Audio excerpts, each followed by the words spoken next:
Well, hello, everybody. I have 4 poems for you all tonight. And after thinking about the Misfits, two facets of the movie directly stood out to me. It was this concept of found community and the idea of acceptance and the complications that form around it.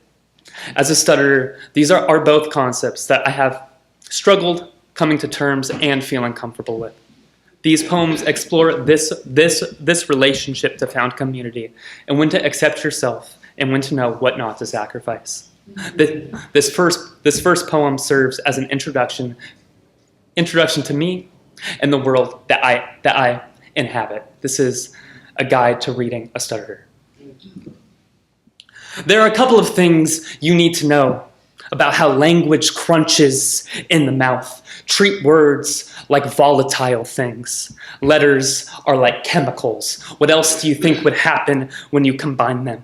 Except speaking has never been a science. I survive on hunches.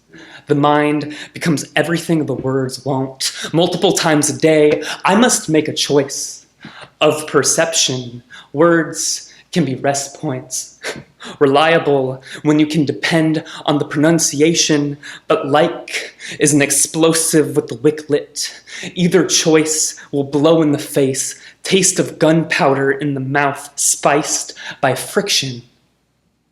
Stuttering is always salty, leaves the face contorted. Both a stutter and a like leave a residue in the mouth. I will call a letter and a word many different things. Sometimes these images fit into each other. Others, they crack the surface of what it means to speak intention. My jaws have tried to close themselves while the sound was escaping. But no one said the sound wasn't strong. It teases the touching of the lips for more than the moment they kiss in pronunciation, then break up again. Thank you.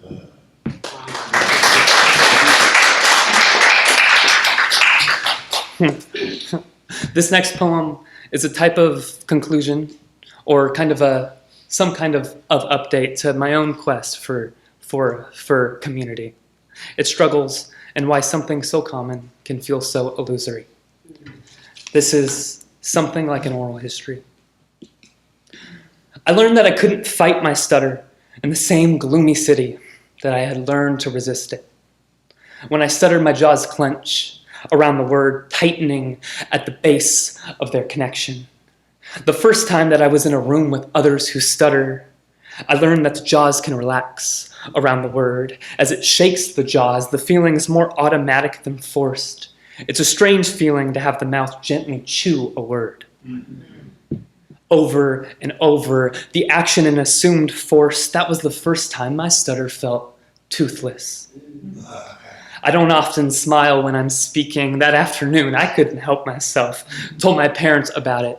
Was home for the weekend, and it always felt so greedy to want to hear voices like mine. That didn't stop me from wishing for them anyway. Call it a pile of burnt up candles, a clump of bloomless wishes. I knew other stutterers existed, but nothing more than that. My speech therapist would talk about other stutterers. I would imagine those other voices, the closest I could get to harmony. I never met them. Growing up, the closest I got was the poster hanging on one of my speech therapist's walls. It had a name of celebrity stutterers. The first time I could see a name of a stutterer that wasn't Anthony Alegrete. I had tried my best to memorize the names. Told myself something must be wrong with me because I wasn't inspired by them like I thought I should have been, like she thought I should have been. Even back then, I had trust issues. Those names on the wall didn't feel like me, didn't do anything when my words were mockingly repeated back to me in more broken syllables than I first said them. I was 24 when I finally heard a voice like mine. Was 25 when I seriously started writing about the stutter. Had someone the year prior tell me, "You're always writing about the stutter, even when you don't know it." No one needs to remind me about how inescapable this all is. But someone needed to remind me that the mouth can't devour, but the mind won't let it. Thank you.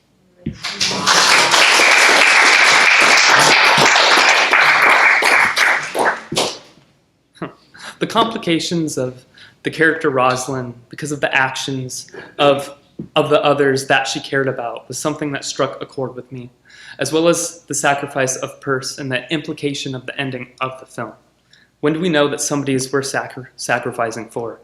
In what ways does the magnitude of the situation change when it is someone who has expressed care in a world that has become scarce of it?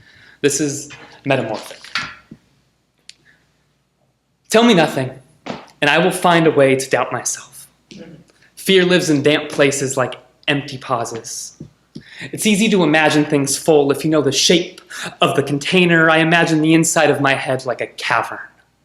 Fear lives in damp places like empty thoughts. Empty thoughts make full things empty like caverns. The funny thing about empty things is they seem to be the loudest. Echoes panic to fill the space between damp limestone and dusty corridors. Come up to me when I don't expect you and feel the dust from my arm as each follicle on my forearm tenses each grain forward. I hope you cough on the powder before you have the chance to touch me. I am always a strong man until I am within a grasp. That's when it becomes the easiest to doubt myself. Every cavern, every cave is stable until you excavate. I had to learn when to stop providing pickaxes, that it can't be my own canary in the coal mine. I know some may call it childish, but sometimes I wonder if the cave still recognizes the ore as a part of itself. Was the part that was taken ever you at all if it was so easy to remove? Sometimes there are rock falls. Sometimes my sense of self adjusts to the shifting. It becomes hard to realize who I am when I accept the fact that people can change it. Susceptibility is not something seasonal. But that just makes me sound helpless, and I don't mean that either. I think what I mean is that rock formations take shape gradually, sometimes with layers foreign to what made up the last one. Movement that we don't see still counts as growth. If it doesn't count as movement, sometimes I have to think metamorphic. Thank you. Oh.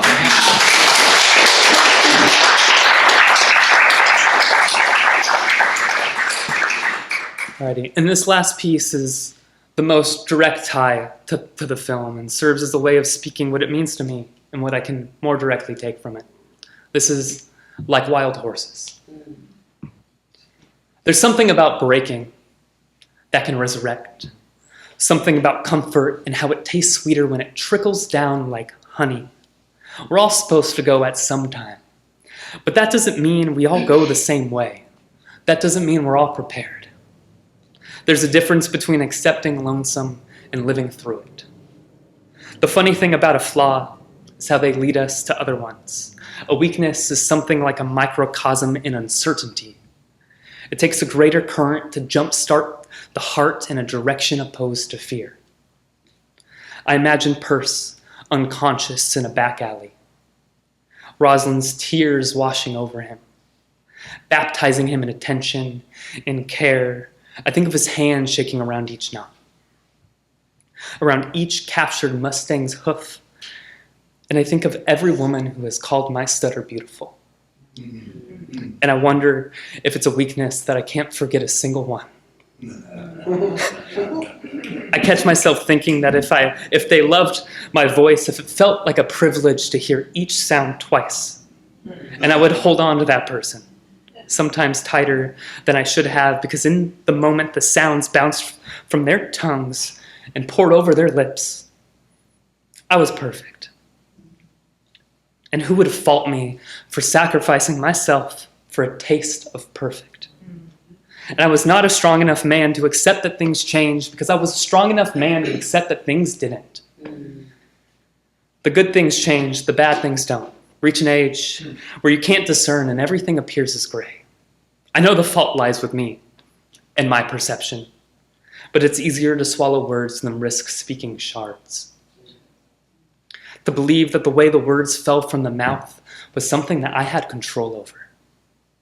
But the tongue is a beast that quells and the heart is a beast that whimpers. A stutterer's mouth stays cold. Mine dries each time I hold it open too wide between sounds. And sometimes you forget where the heat comes from, that the body can create its own friction, that the warmest feelings are from the self, that each time you go to say your name, the tongue bounces from the roof of the mouth, and that is a kind of touching, a kind of heat. The self can love the self. Sometimes it only needs a reminder of where that heat comes from. Thank you. Yeah.